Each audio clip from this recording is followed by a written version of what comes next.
पश्चिम बंगाल में हिंसा का दौर चालू रहा। इलेक्शन 29 तारीख को समाप्त हुए, मतगणना 4 तारीख को संपूर्ण हुए और तृणमूल कांग्रेस को हारने के बाद जो स्थिति बंगाल में बना है, ममता बनर्जी इस्तीफ़ा नहीं दे रही हैं और शासन की नीति के हिसाब से और न्याय के हिसाब से जब कोई मुख्यमंत्री हार जाते हैं, बहुमत खो देते हैं, तो उनको राज्यपाल को जाके राजभवन में इस्तीफ़ा देना चाहिए। लेकिन जो उन्होंने नहीं दिया, उनका मानना है तृणमूल कांग्रेस की नेता ममता बनर्जी का कि ये असंवैधानिक तरीके से नाम काट करके और इलेक्शन कमीशन, संवैधानिक संस्था और न्यायपालिका ने मिल के हमें हराया है और इसके लिए हम इस्तीफ़ा नहीं देंगे। उसके विरोध में वेस्ट बंगाल में पूरा बंगाल हिंसा, आगजनी, बुलडोज़र से तोड़-फोड़ का घटना होते रहा और जो मुख्यमंत्री के उम्मीदवार हैं शुभेंदु अधिकारी, उनके प्राइवेट सेक्रेटरी को मार दिया है और उनके माता का कहना है, उनके पीए का, कि हमारे निर्दोष पुत्र को जो मारा है उसका बदला फांसी से होगा और फांसी उसको देना चाहिए जिसने हमारे बच्चे को मारा है। और पूरे वेस्ट बंगाल में हिंसा का दौर चालू है और वैसे ऐतिहासिक दौर है, क्यों जब लेफ्ट से सत्ता ले रहे थे तृणमूल कांग्रेस, तो उस समय में भी यही आगजनी और क्यों कैडर बेस पार्टी कम्युनिस्ट है, cadre based party Mamata Banerjee है और cadre based party Bharatiya Janata party की है।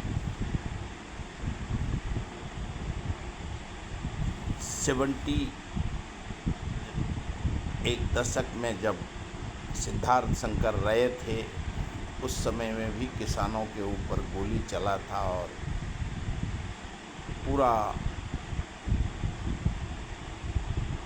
कांग्रेस समाप्त हो गया। उसके बाद लेफ्ट ने अपना सत्ता संभाला, लेफ्ट भी समाप्त हो गए। अब ममता बनर्जी ने सत्ता संभाला,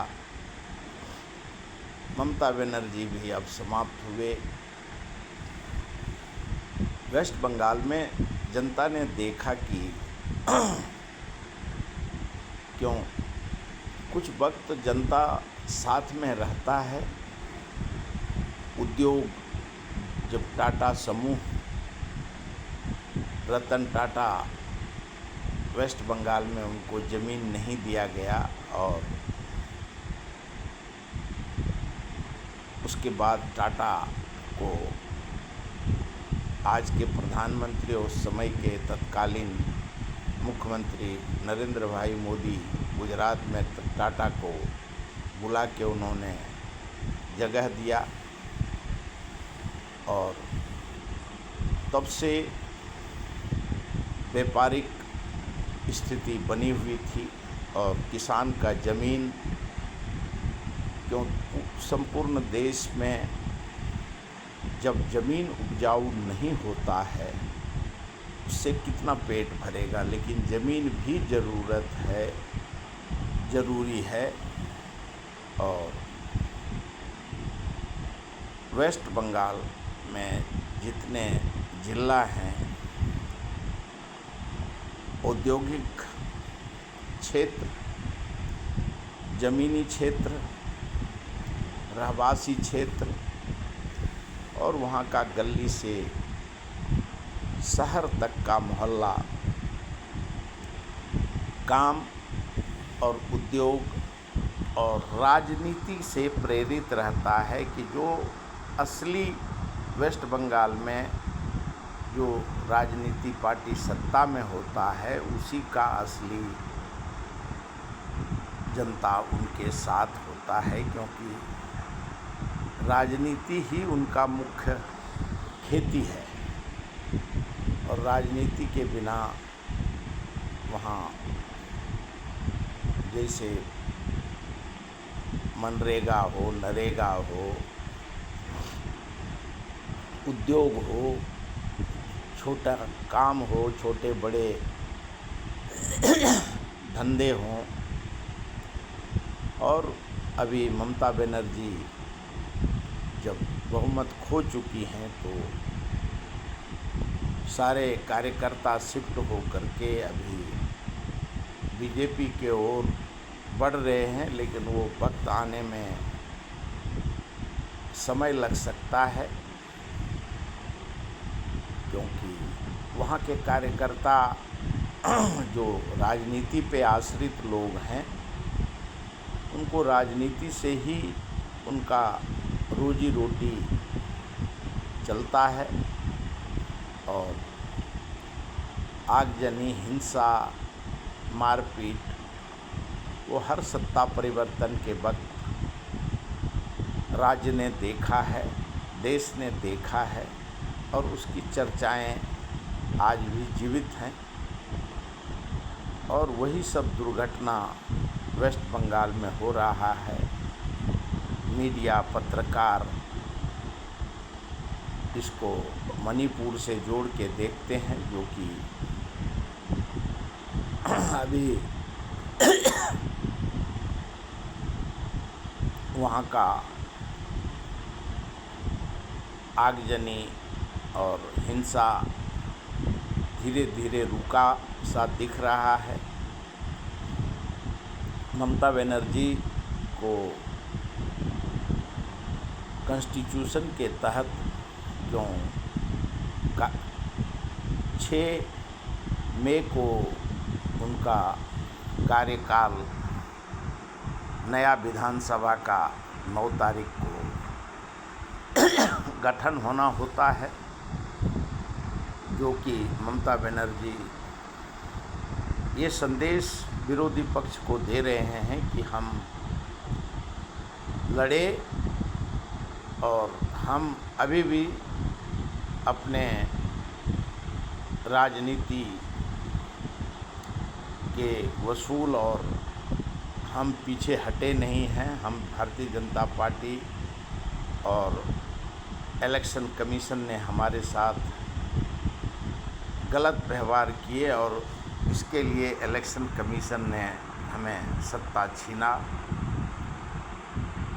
और भारत एक संवैधानिक देश है, यहाँ सारे संविधान कितना भी कोई उथल पुथल हो, उठा पटक करे, लेकिन लास्ट में संवैधानिक संस्था और भारत का कॉन्स्टिट्यूशन सर्वोपरि है और उसी से सत्ता आता है और सत्ता जाता है। और इसके लिए जो गवर्नर ने आज नोटिफिकेशन निकाले हैं कि यहाँ का पुराना विधानसभा बर्खास्त करते हैं और कल राज्यपाल देखना होगा कि कल गवर्नर साहब उनको नई सरकार बनाने का निमंत्रण देते हैं। और ममता बनर्जी ने भी पहले कहा कि हमें बर्खास्त करो, तो स्वाभाविक है, अपने आप जब नया विधानसभा पुराना को विसर्जित करते हैं तो नए का शपथ विधि होता है। और जो समाचार से मालूम पड़ता है मीडिया के द्वारा कि वो भारतीय जनता पार्टी 9 तारीख को वेस्ट बंगाल में शपथ विधि होना है। और पूरे देश में ये चर्चा है और जनता वैसे राज्यपाल राष्ट्रपति शासन लागू कर सकता है, लेकिन ऐसा दिख नहीं रहा है कि राष्ट्रपति शासन लागू करने की ज़रूरत है, क्योंकि अपने आप अब हिंसा को पूर्ण विराम, तो जब इलेक्शन हो रहा था तो उसके मद्देनज़र चुनाव आयोग ने 2.5 लाख फोर्स का व्यवस्था मांगा और हद तक इलेक्शन कमीशन सक्सेस हुआ और इलेक्शन हुए और जो शंका था वो शंका भी सही साबित हुआ। लेकिन अभी धीरे धीरे स्थिति सामान्य होते जा रहा है और जब नया सरकार का गठन होगा उसके बाद सारे जो वक्त हैं, जो कार्य हैं, जो आगजनी हैं, जो दंगा फसाद है, वो अपने आप सरकार काबू कर लेगी। और देश में नरेंद्र भाई मोदी जी और अमित भाई शाह, इन्होंने अपने कार्यकाल में बड़े दंगे देखे हैं तो इनको अनुभव है। और क्यों गुजरात हो, केंद्र हो और हर राज्य में जो देश में हुए हैं आज़ादी के बाद, वो उनको परिचित हैं और वो हद तक भारतीय जनता पार्टी ने कंट्रोल कर लिया है।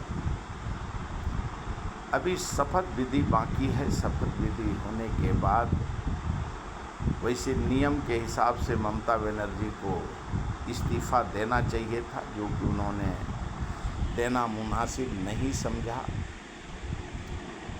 और अपने हट पे वो कायम है।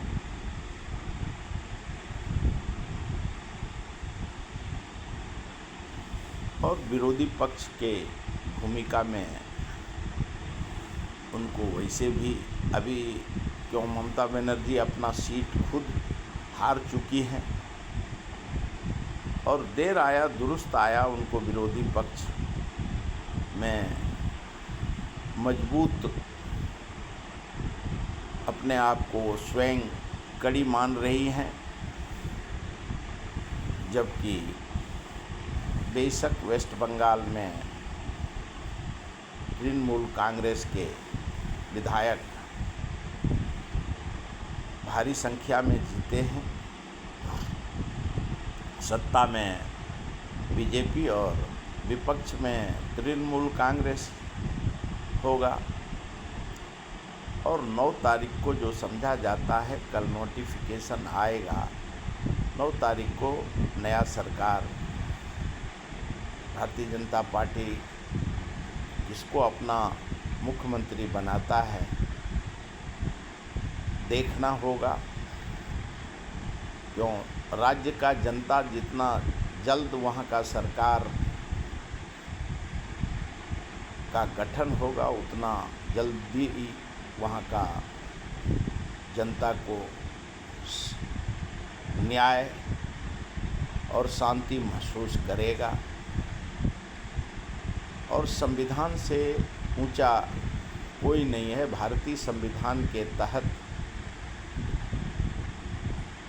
और न्यायपालिका को भी अपने संविधान में रह कर के फैसले लेने होते हैं। आज तक लिया गया है और आगे भी लिया जाएगा। और वेस्ट बंगाल में शांति हो, वहाँ का जनता और विरोधी पक्ष और संवैधानिक संस्था पे बैठे अधिकारी आईएएस आईपीएस, उनकी भी नैतिक जिम्मेवारी है कि वेस्ट बंगाल में शांति हो। मणिपुर वेस्ट बंगाल को बनने नहीं दिया जाए, यही देश का भावना है, वेस्ट बंगाल का भावना है। सत्ता आना जाना लगा रहता है। पक्ष विपक्ष को अपनी जिम्मेवारी का निर्वाह करना चाहिए और भारत के संविधान से ऊंचा कोई नहीं है। इसके लिए संविधान में रह के ही जो फैसले हों उसको जनता अपने सर के ऊपर बिठाता है। अभी तक इतना ही।